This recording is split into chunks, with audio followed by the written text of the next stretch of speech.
that's fluff that was in with the stuff. That'll probably die on the editing floor. That's going to be chafe ending up on the editing room floor. This is the star of the show. Very sub deep carry pocket clip below the base of the knife. 7551 Kershaw. Um, it's a button knife. Um, it's very lightweight. No, it's an automatic. So very, very strong spring. And so it's pretty cool. I like it. Now, that is ridiculous for that pocket clip. It sticks up here, it catches you in the hand.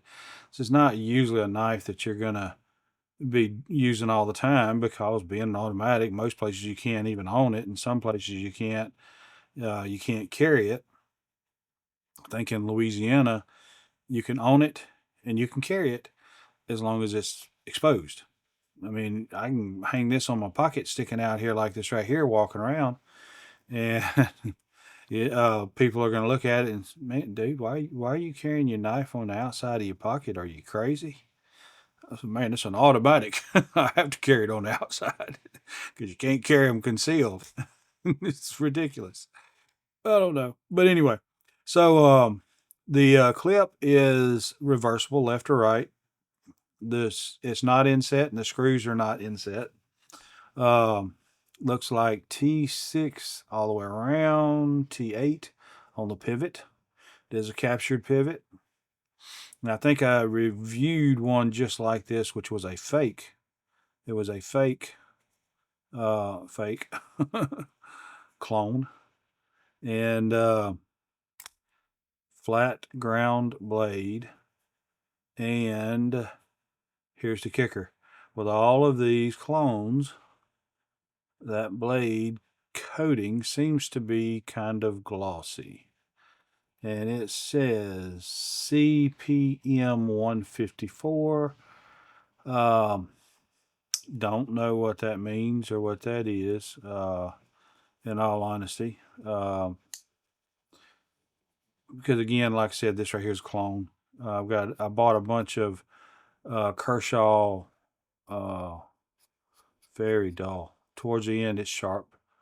Not really sharp, but sharper. But just check them out. I always wanted an automatic knife, and back, when I always wanted them, they were illegal. And you've seen me take this one out before, and this is the old stiletto style, and this is the style knife that made everything illegal. But this is not a automatic. So if you'll notice, the blade is just flippy floppy. So it is a assisted blade, but works just as fine. I mean, it's no difference as far as I'm concerned. But this right here is fully automatic. If you'll notice, if this is the actuator, if you push it and pull the blade back and let go and it pops back into place, it is a fully activated spring, and it's fully spring opened. And so that's what makes it an automatic in most cases and illegal in a lot of places. The same way with the OTFs and the gravity knives, which I don't even get the thing with gravity knives. That makes no sense. I mean, I don't know. Let's see.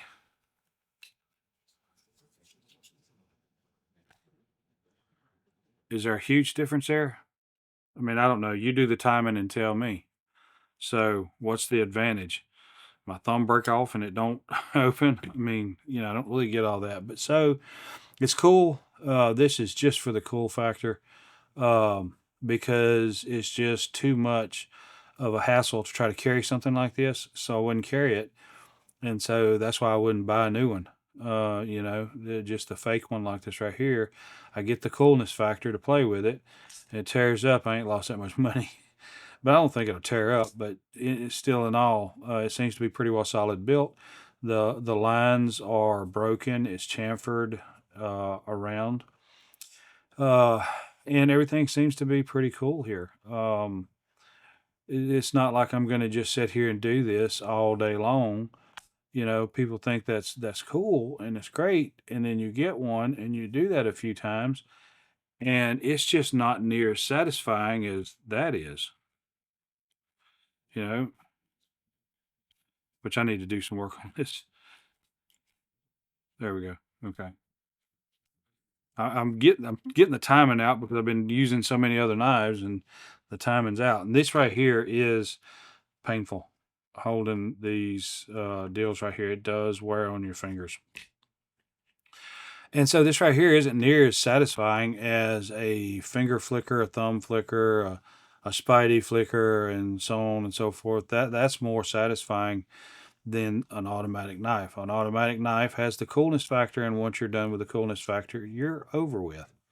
So just thought it'd be kind of interesting to throw this out there, just to show you the deal, and kind of a comparison to the Ozark.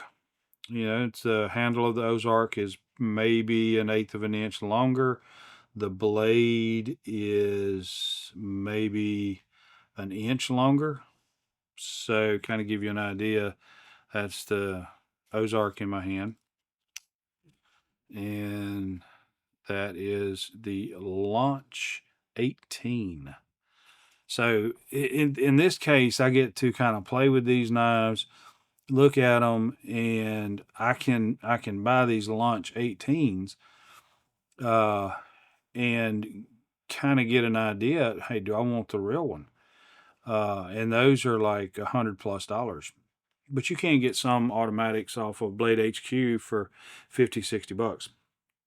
So anyway, that's basically what I've got on this one. Appreciate you sticking around, listening, watching, paying attention. And I would ask if you like this kind of content that you would like and subscribe. And if you don't like this content, like and subscribe anyway. I keep forgetting to turn that light on because you will eventually see something that you like. And so I would definitely ask that you would comment below, talk about this stuff. Let me know what you know about them. If you've got a real one, let's talk about it. I'd like to know some stuff about the real one. I may decide I want to get one, but I'd probably do an OTF, the actual live wire OTF, because I've seen and watched videos about some good stuff on it. But this one is pretty cool, and I've got another one that's pretty cool, and then one's a little tiny baby. So anyway, I appreciate you. I thank you, and I'm very excited to have you around, and I will see you on the next one. Your time is very important to me, and I thank you for spending it here with me. Thanks, and God bless.